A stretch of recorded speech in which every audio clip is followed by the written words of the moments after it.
With this session update, I'm Shannon Lurkey. The Conference Committee on the Omnibus Environment and Natural Resources Policy and Finance Bill held a discussion with the Commissioner of the Minnesota Pollution Control Agency about the rulemaking adoption of California's clean car emission standards. Here are some highlights. The ALJ wasn't saying, oh yes, California emissions are the way to go. That's not at all what it was. And I stand still very strong in saying that the Minnesotans, at least the ones that I represent and the members of our caucus represent, think that they should have this opened up for more discussion because it is such a big issue. The administrative law judge, they did rule, and this was something that when we read it, it says the Minnesota Pollution Control Agency established. It has the statutory authority to adopt the proposed rules. It complied with all procedural requirements of law and rule, and that the proposed rules are needed and reasonable. That's what the administrative law. And then they went on to say, therefore, the ALJ approves the proposed rules and recommends they be adopted. So that is what we're basing that this is, the next step is to move ahead after the work that we put into and the comments and feedback that we received from numerous Minnesotans all over the state. We had over 10,000 comments in our rulemaking process, which each one has to be read and addressed. And so with that, we were very pleased to see that the administrative law judge agreed with our process and recommended in it that we move ahead. Well, I'd like to hear from you. What has been your discussion with the dealers? Because this isn't just a fear factor from the dealers and, these bad dealers putting fear in the public. It's more than that. The dealers have a legitimate concern, and to say they're fear mongering, that's a little inappropriate, Commissioner.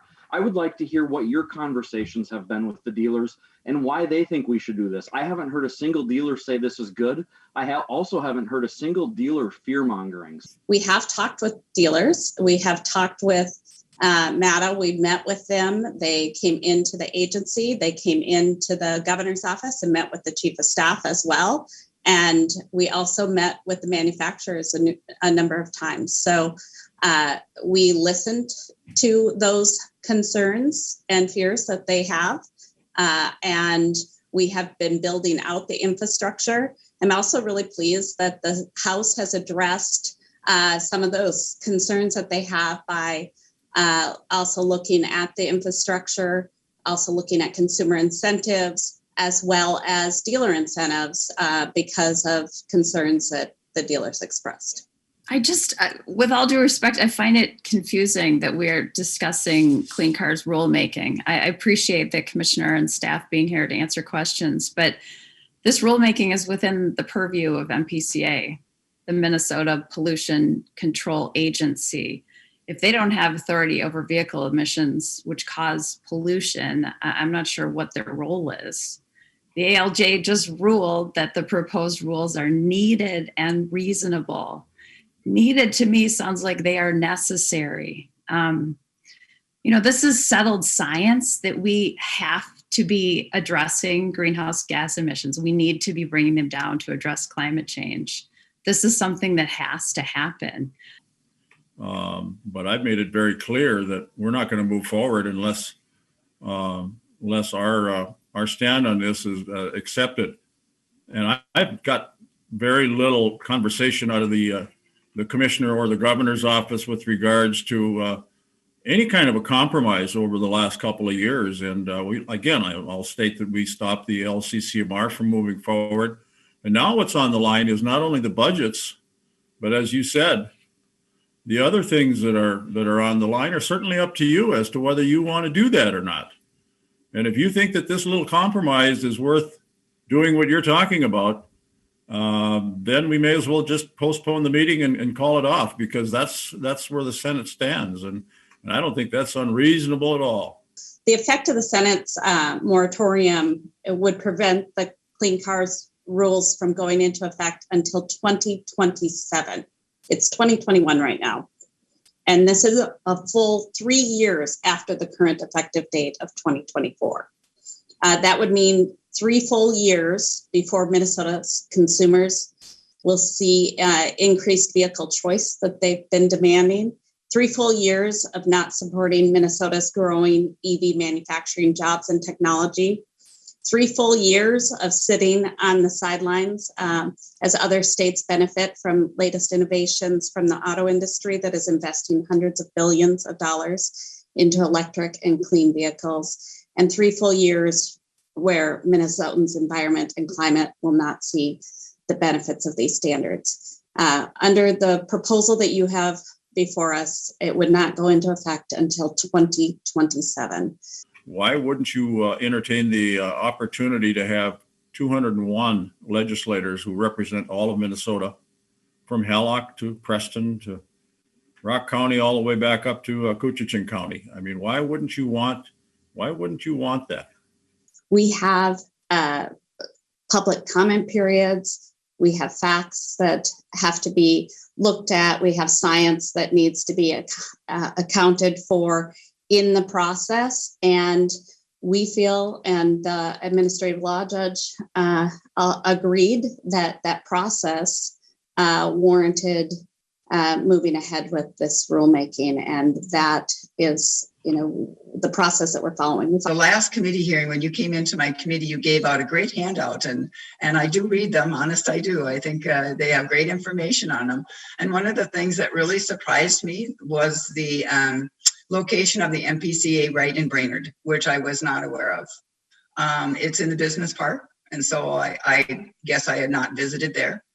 But it represents 11 counties, and it's a very big facility.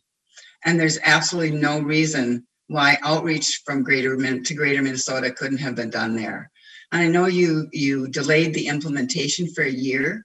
And I think during that year, it would have been a very good time to reach out to the citizens in Minnesota. The public meetings that we did and the informational meetings that we did during the rulemaking process online allowed for us to really have that greater participation from people than we've seen before. In fact, we've had more people engaged in government than we have by doing in-person meetings. We've seen that on every issue. When you talk rulemaking to the average person, they have no idea what you're talking about. And so coming up and talking about California cars, electric cars. I will tell you there's 3 different groups that came to Brainerd and had in-person meetings about the cars. And so I think it was fully possible to do that. And there's that big hole in Greater Minnesota that has never been talked to. Essentially, we don't even have to go into rulemaking, and we are governed by the Federal Clean Air Act, number 1. Number 2, as electric vehicles are manufactured and sent to the market, people will be able to get any kind of vehicle that is manufactured. All they have to do is go to their dealership and tell them which one they want. They can order them. Now, there's some concern that maybe Minnesota won't be able to get vehicles. And yet I drove through a car dealership in Hibbing, Minnesota the other day, and there were 60 electric vehicles on the lot. So I'm not convinced that we won't be able to get vehicles. And so the only reason for us to do the rulemaking for clean air is to adopt the California emission standards.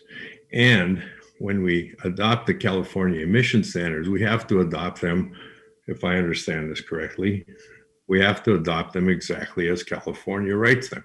So if California changes them, then we are then bound to do what California is doing and not allow Minnesota to have their own opinion on things.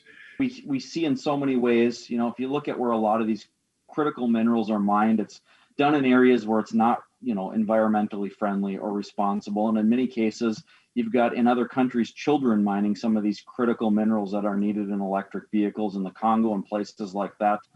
So that is unfortunate. And we don't want to see that. And we'd like to get to a place where we make sure manufacturing, obviously, in our country as a whole, isn't using any of those minerals. Obviously, as a state, we can't control what somebody building a car in Texas or California does, but maybe we could do something as a state to make sure those type of vehicles that use minerals from those countries aren't coming into our state and being sold here. I've been here long enough, I think, Senator Ingebrigtsen, where we had a health impact fee because it looked at what the impact was of smoking. And the tailpipe emissions have an impact on us, whether we realize it or not. It's interesting to me that when we stop and take a deep breath, the discussions about the legislature hasn't been involved, because we've had Zoom hearing after Zoom hearing, and the House has heard this and debated it in committees over and over and on the floor in 2 legislative cycles. But we draw a different conclusion than the Senate. We draw a different conclusion out of the 201 legislators that the rulemaking should go forward. And the administrative law judge affirmed that. Needed. This is needed. We need to stop and take a deep breath that this is needed. Now, all the things we've heard about, the process and the impact and all that, we don't talk about the impact of the health impact of poor air quality as much. And we have provisions in this bill for environmental justice that help with that, to help have public impacts. We have provisions in this bill dealing with PFAS and with the experience we've learned for water gremlin. All of those provisions are at risk, as well as the operating budget for the Minnesota Pollution Control Agency. Because again, the Senate affirmed today that they will hold up these budget bills unless they get their way on the clean car standard. I do not accept the fact that I'm holding up anything at all. We have to compromise. Please send forward a meaningful offer. To continue following these issues and more, watch legislative coverage Monday through Friday on the PBS Minnesota channel or visit our website, www.senate.mn/media.